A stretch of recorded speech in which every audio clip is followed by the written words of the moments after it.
Ever feel like German noun genders are just out to get you? Like some cruel linguistic joke? I can see why you'd think that. We're going deep on how these words choose their teams. Because you're telling me there is a method to this grammatical madness. Yeah, it's less about these ironclad rules, I think, and more about recognizing these patterns, right? These hidden patterns, like we're cracking a code. Okay, a linguistic code. I'm into it. Mm-hmm. You've given me some seriously fascinating analyses on this. Mm-hmm.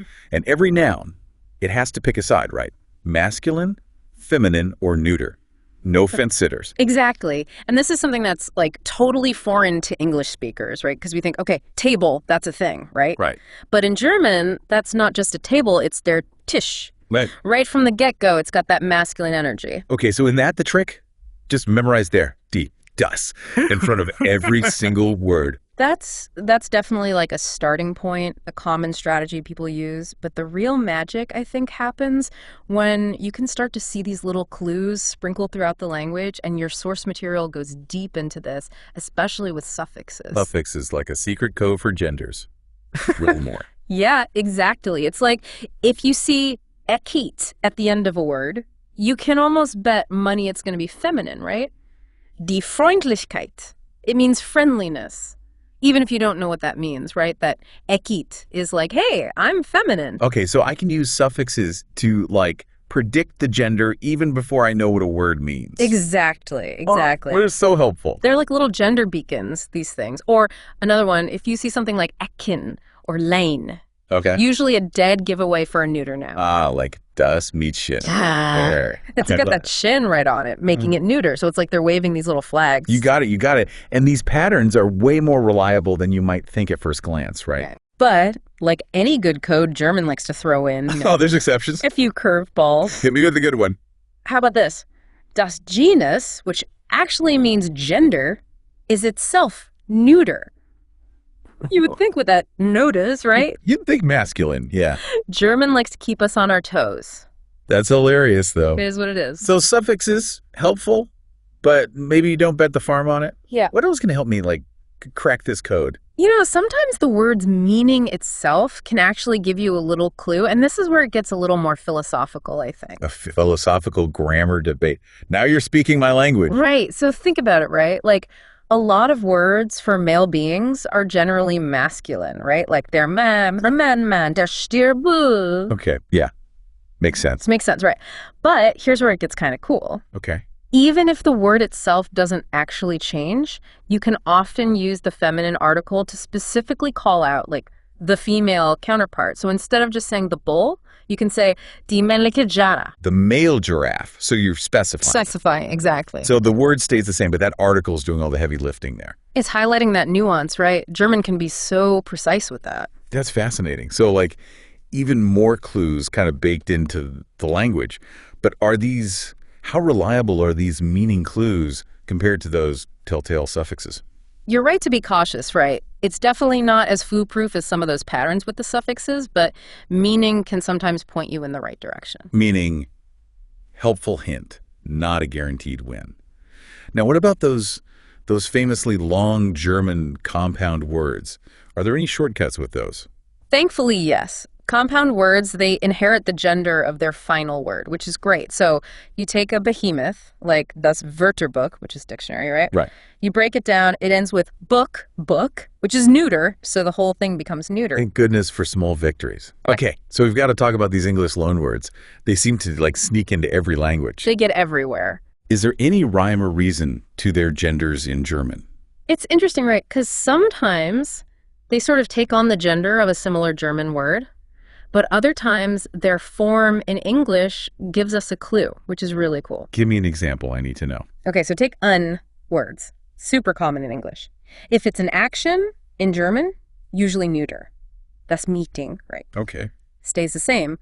But if it's not an action, tends to be masculine, like der Looping, a loop on a roller coaster. Meaning it keeps its English form and it stays neuter. What? But looping total makeover in German. Exactly. And then just when you think you've got it, you run into words that can't seem to pick a side. Oh, no, not these. You mean like multiple genders depending on the region or the context? Exactly. Exactly. Oh, And it's kind of cool because it gives you this glimpse into how language is always changing, always adapting based on where you are and who you're talking to. come on. Everyone's invited to the gender party. Yeah, exactly. It definitely adds a layer of complexity to it for sure. Challenge accepted.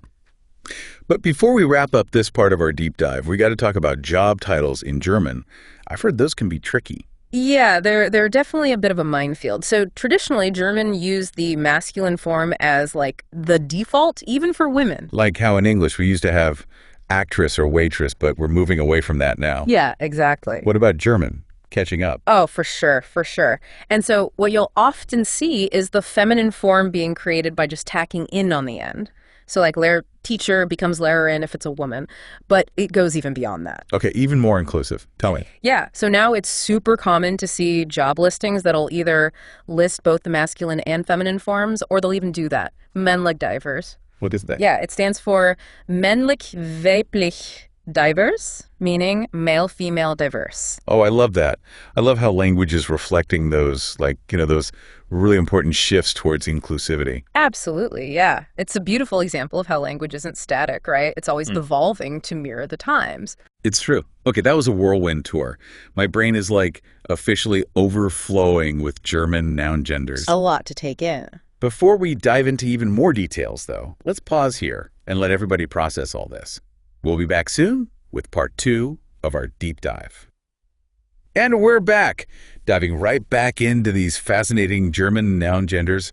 My brain is like officially buzzing with all these suffixes and exceptions and words that can't make up their minds. Well, and that's just the thing, right? It can feel like a lot to keep track of at first, but once you start to see that underlying logic, it really does start to click. Okay, yeah, totally. It's like we're putting together this giant linguistic jigsaw puzzle. Yeah. But how does all this knowledge actually translate into, like, learning German?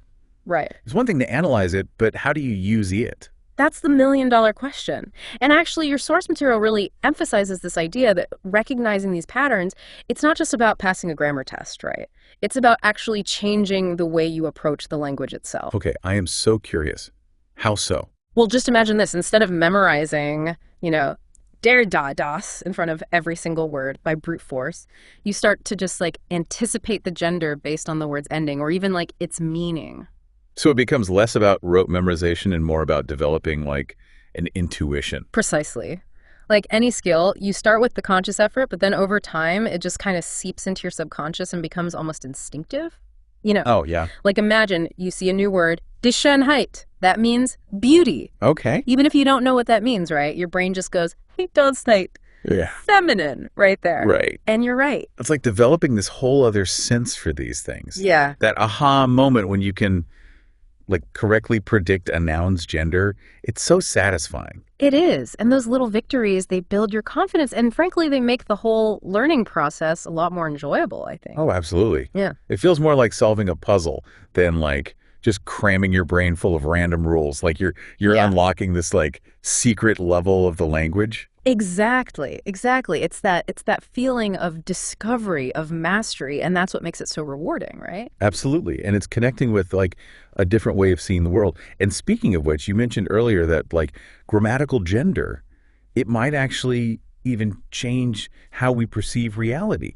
And like that is a mind-blowing concept. Yeah, it's a fascinating concept and it's something that, again, we might not even consider in English because we just don't categorize nouns in the same way. We just don't. We say the bridge, the car, like no second thought about it. Yeah. But in German, it's die Brücke, feminine, das Auto, Nute. So I have to ask, do German speakers like actually think of a bridge as being like more feminine because of that? It's the question that has puzzled linguists for a long, long time, and the research on this is kind of amazing. Okay, don't hold out on me. Tell me everything. Well, there have been studies that show that if you ask people to describe objects that have opposite genders in different languages, they often end up using adjectives that align with the grammatical gender in their native language, which is wild. Wait, okay, I need an example because my mind is... Okay, so let's stick with bridge. In German, die Brücke, it's feminine. Feminine, okay. In Spanish, it's masculine, el puente. Good point there. Okay. Studies have shown that German speakers might describe a bridge as like elegant or graceful, whereas Spanish speakers might lean more toward strong or imposing. So even though they're describing the exact same structure, their words betray them a little bit. They do. It suggests that these grammatical categories that can seem so arbitrary are actually like subtly influencing our perceptions of the world at like a subconscious level. Wow. It's like they're working on us without us even knowing. It's fascinating. But before my brain like melts out of my ears from all these amazing facts, maybe we should give everyone a moment to process all this. We'll be back with the final part of our German noun gender deep dive in just a bit. All right, we are back and ready to round out our German noun gender odyssey. It's pretty wild, right? It really is remarkable how much depth there is to uncover, even in the things we might take for granted in language. For sure.